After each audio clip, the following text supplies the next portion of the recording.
আসসালামু আলাইকুম।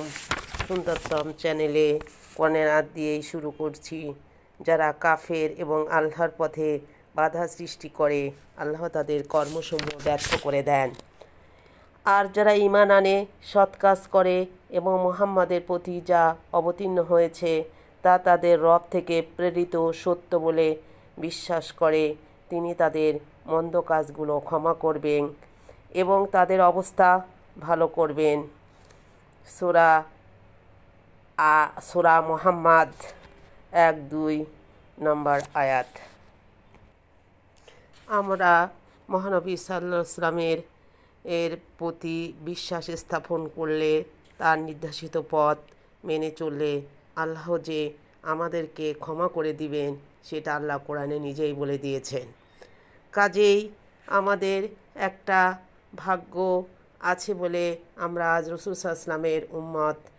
কারণ নবীর উম্মত হিসাবে, মহানবী সাল্লাল্লাহু আলাইহি ওয়াসাল্লামের উম্মত হিসাবে আসলে তারা আজ হোক কাল হোক যেমনে হোক, যদি সে ভিতরে বিন্দুমাত্র ঈমান থাকে তাহলে নবীর উম্মত হিসাবে আল্লাহর রহমতে আমরা জান্নাতে যেতে পারবো। মহান আল্লাহর বানানো নূর হতে বিশ্বনবী সাল্লাল্লাহু আলাইহি ওয়াসাল্লামের নূর মোবারক সৃষ্টি করা হয়েছে।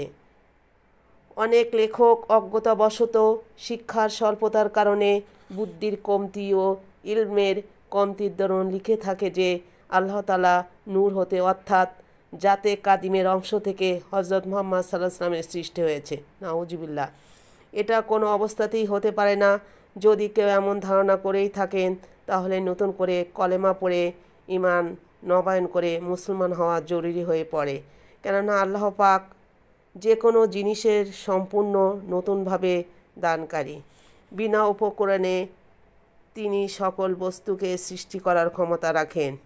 নুজহাতুল মাজলিসের একটি হাদিস থেকেও হযরত মুহাম্মদ সাল্লাল্লাহু আলাইহি ওয়াসাল্লামের নূর মোবারক সৃষ্টির কথা পাওয়া যায়।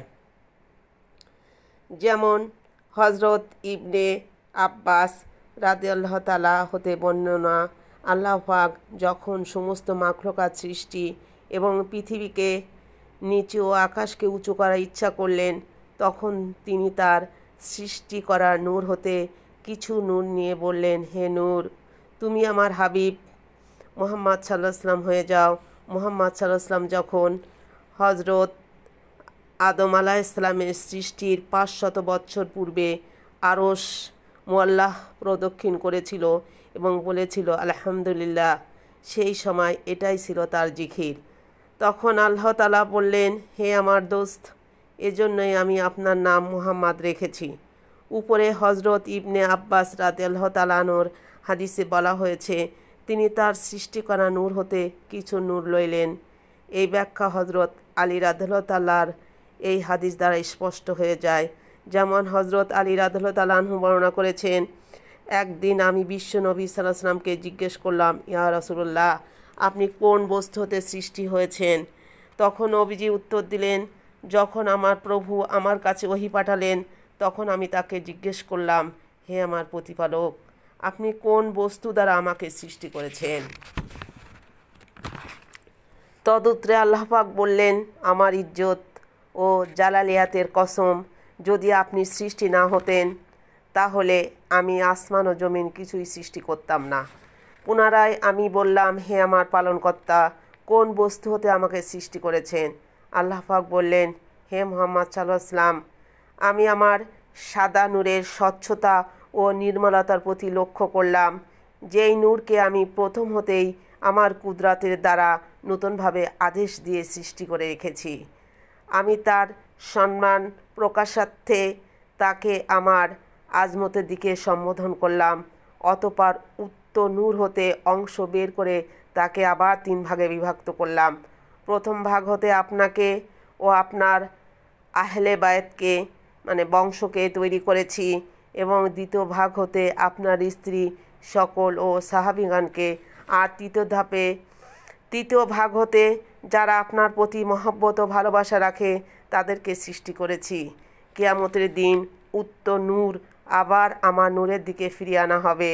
আমার রহমতে আপনার ও আপনার আহলে বায়েতকে এবং আপনার স্ত্রী ও সাহাবীগণকে, আর যারা আপনাকে সর্বাধিক ভালোবেসে তাদেরকে বেহেশতে প্রবেশ করাবো। অতএব আপনি আমার পক্ষতে উপরিল্লিখিত লোকদেরকে বেহেশতে প্রবেশ করার এই মহা সুসংবাদ দিয়ে দিন।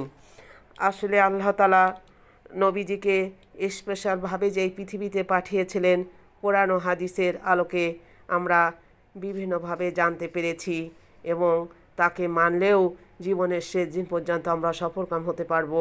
আল্লাহ আমাদের মহানবী সাল্লাল্লাহু আলাইহি ওয়াসাল্লাম উম্মত হিসাবে এই পৃথিবীতে পাঠিয়েছেন। আল্লাহর কাছে এটা আমাদের কৃতজ্ঞতা, এবং আজীবন তার সম্মান রক্ষাতে তার বন্ধুর প্রতি দরুদ ও সালাম। আসসালামু আলাইকুম সাল্লাল্লাহু আলাইহি ওয়াসাল্লাম।